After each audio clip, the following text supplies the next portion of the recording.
Sou grato a Deus por mais essa oportunidade de ter comunhão com você, comunhão na palavra. E quero ler um versículo ou dois versículos que desde o início têm nos acompanhado nesta caminhada. E para mim são versículos chaves e que vale a pena sempre estar presente conosco e neles meditarmos. São os versículos 9 e 10 de Colossenses, no capítulo 1. E nos diz o seguinte: por esta razão, também nós, desde o dia em que o ouvimos, e aqui Paulo fala de Epáfras, não cessamos de orar por vós e de pedir que transbordeis de pleno conhecimento da sua vontade.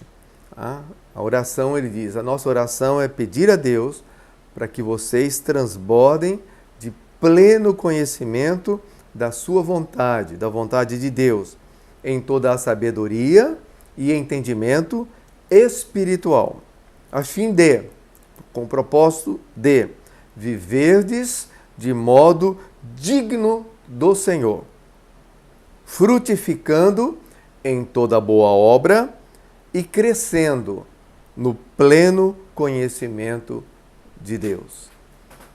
Portanto, nós percebemos que o conteúdo da oração que o apóstolo Paulo e os demais irmãos que o acompanhavam ali em Roma, na sua prisão, tinham um objetivo bem definido.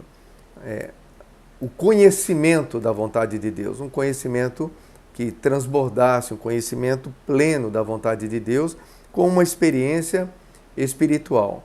E o objetivo é que este conhecimento, esta revelação da vontade de Deus, produzisse uma vida digna diante de Deus, do inteiro agrado de Deus, uma vida frutífera e que crescesse no pleno conhecimento de Deus.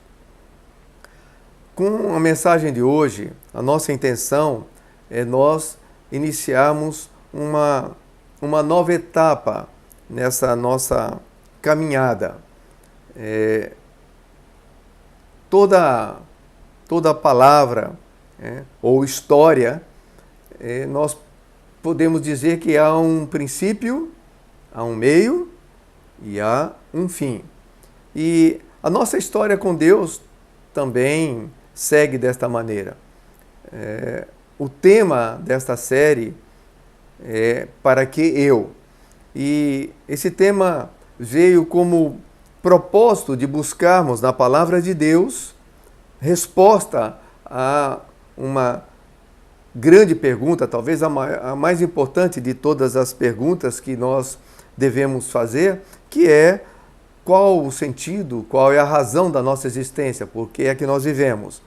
E então nos propomos, desde a mensagem 1, nessas 16 que nós já gravamos, estamos buscando a resposta a esta pergunta nas Escrituras Sagradas, na Bíblia, porque entendemos que Deus nos dá esta resposta e resposta a tantas outras questões através da sua palavra, por meio das Escrituras Sagradas. Então, considerando qual é o princípio desta revelação, nós vimos que Deus criou-nos, Deus criou o homem, toda a raça humana, com um propósito e um objetivo de que esse homem criado pudesse ter uma existência na presença de Deus, relacionando-se com Deus. Mas que o pecado, a queda, a desobediência do homem, lá o primeiro homem, Adão, colocou a raça humana, colocou toda a humanidade num caminho de afastamento, de distanciamento de Deus. Mas no coração de Deus sempre permaneceu presente esse desejo, esse propósito de que o homem, nós pudéssemos ter uma existência dentro de um relacionamento, na presença de Deus, em comunhão com Deus e até intimidade com Deus. E quando nós consideramos o chamamento de Abraão, no capítulo 17, do livro de Gênesis, ali nós podemos ver de uma maneira muito clara que, ao chamar Abraão e a sua descendência a um viver na presença dele, Deus estava revelando claramente que essa era a intenção do seu coração desde o princípio. Então ele chama Abraão e chama a sua descendência para andar na presença dele e ser este um caminho perfeito, uma experiência de perfeição. Através de Jesus, então Deus veio propiciar essa experiência ou a realidade desse chamamento, porque até a vinda de Jesus, o caminho até a presença de Deus ainda estava vedado por causa da existência do pecado. Então o pecado precisava receber o tratamento para que ele deixasse de ser uma barreira, um impedimento, para que nós, seres humanos, pudéssemos ter uma vida na prática da presença de Deus. Por isso Jesus, então, nos foi enviado, o Filho de Deus, para servir de caminho, se tornar o caminho. E foi exatamente isso que ele diz lá em João, capítulo 14, versículo 6, ele diz: eu sou o caminho, e ninguém vem ao Pai senão por mim. Então, essa é a revelação que nós temos, que através de Jesus, então, o caminho nos foi aberto. Tanto é que, no momento da sua morte, lá no Calvário, o véu lá no templo que separava o lugar santo do santíssimo lugar foi rasgado de alto a baixo, demonstrando então que no sacrifício de Jesus, Deus estava nos abrindo um caminho à sua presença. Então, esse é o chamamento de Deus que veio desde o princípio e que em Jesus se tornou possível, se tornou realidade. E então Jesus, ao ressuscitar, ele retorna para nós como sendo o Espírito, trazendo a presença de Deus. Então Deus agora passa a habitar naqueles que, pela fé, recebem o sacrifício, a obra que Jesus realizou.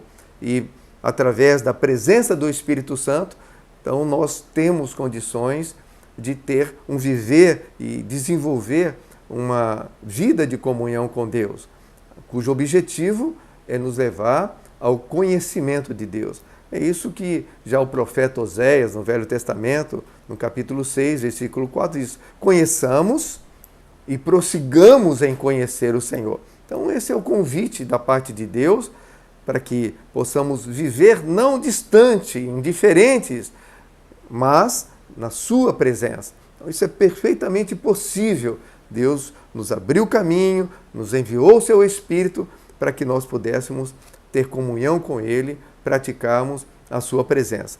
E nessas últimas mensagens, nós vimos que a prática da presença de Deus nos leva a um aspecto fundamental, que é conhecermos a Deus.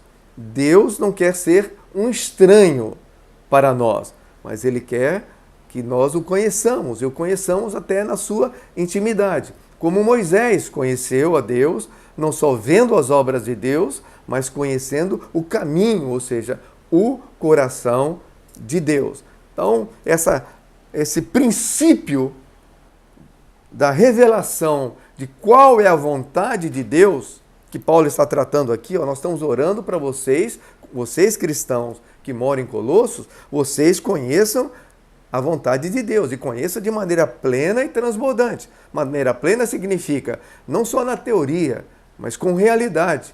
Realidade é essa que o Espírito Santo, que é o Espírito da verdade, o Espírito da realidade, veio para operar em nós. Então, esse conhecimento é o conhecimento que nos leva a uma intimidade com Deus. Deus quer ser revelado a nós. E também a prática da presença de Deus nos leva também a conhecer a nós mesmos. Então, a luz que irradia, a glória que irradia ali da presença de Deus, ela é refletida em nós. E isso vai operando uma transformação. Somos transformados de glória em glória, nesse processo de nos assemelharmos a Jesus, de absorvermos a pessoa de Jesus para dentro de nós, e Deus então assim se torna mais e mais presente e participativo na nossa vida. Esse é o chamamento de Deus. E isso constitui o princípio dessa história. Então, Deus nos chamando de volta à sua presença. Para quê? Para que nós possamos conhecê-lo e também conhecer a nós mesmos. Tá? E o conhecimento de Deus vai proporcionar a experiência central dessa caminhada. Essa história tem um princípio e um meio. Então, a partir de agora, nós vamos considerar o meio deste caminho, dessa caminhada. E este meio é a experiência de conhecimento de Deus, que é amor. Então, a partir de agora, nós vamos, nas próximas mensagens, estamos considerando esse aspecto central da vontade de Deus, que é o amor. O princípio é chamar-nos para a sua presença, criar este caminho, estabelecer este caminho, enviar o seu Espírito para que nós possamos ter realidade neste caminho, na presença de Deus, realidade do conhecimento de Deus. E esse conhecimento de Deus, então, vai agora nos proporcionar a experiência central da vontade de Deus, que é a experiência do amor. Fica aí, então, o convite para nós continuarmos nessa caminhada, conhecendo mais e mais a Deus, e conhecendo a Deus de uma maneira real, verdadeira, profunda. Esse é o desejo do coração do nosso Deus, e que espero que também domine, esteja presente no meu coração, no teu coração, no nosso coração, esse chamamento de Deus para uma vida de intimidade na sua presença. Amém.